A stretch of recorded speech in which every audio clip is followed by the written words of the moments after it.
Avez-vous déjà été dans une salle d'examen, à faire de votre mieux, mais le temps s'évapore comme du sable entre les doigts? Vous regardez l'horloge, et vous stressez. Il me reste combien de temps déjà?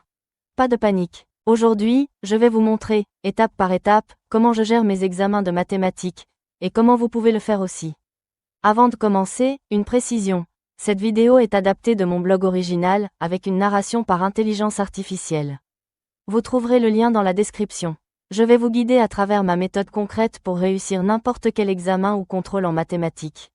Vous verrez même comment j'écris mes réponses, et pourquoi mes professeurs m'ont systématiquement attribué des mentions très bien. Et franchement, s'ils ne pensaient pas que c'était un excellent travail, pourquoi m'auraient-ils récompensé? Je suppose que vous avez déjà révisé en utilisant des méthodes efficaces comme la pratique alternée, l'apprentissage espacé et la récupération active. Vous êtes donc solide sur le contenu, mais c'est la gestion du temps qui vous pose problème. Si vous avez besoin de ressources supplémentaires pour réviser et apprendre efficacement, je laisserai des liens dans la description. Étape 1. Lire toutes les questions. Dès que je reçois ma feuille, après avoir écrit mon nom, bien sûr, je balaye rapidement toutes les questions. Même si je suis certaine de pouvoir répondre à la première, je ne m'arrête pas là. Je les lis toutes. Pourquoi? Parce que la toute dernière pourrait être la plus simple. Étape 2. Annoter ce que je sais. Juste après, je note ce que je sais à propos de chaque question, sans résoudre encore. Oui, même si je ne suis pas sûre de savoir répondre entièrement. C'est comme télécharger mes souvenirs avant qu'ils ne s'évaporent. Et non, ce n'est pas tricher. Cela prouve à mon professeur que j'ai compris les notions, même si je n'ai pas fini la question. Et parfois, cela peut rapporter des points partiels précieux. Petit conseil, pas de phrases longues. Juste de petites notes compréhensibles. Étape 3, identifier la question la plus facile. Voici une erreur classique, commencer par la question la plus difficile. C'est une mauvaise idée. Avec l'expérience, je sais que je perds trop de temps et d'énergie, et que je bâcle les parties faciles ensuite. Commencer par le plus simple, c'est stratégique.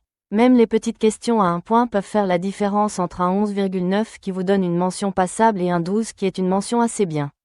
Étape 4, résoudre les questions du plus facile au plus difficile. Donc, dans mon exemple, je commence directement par la question 2, qui est manifestement la plus rapide. Et dans ma réponse, je vais droit au but.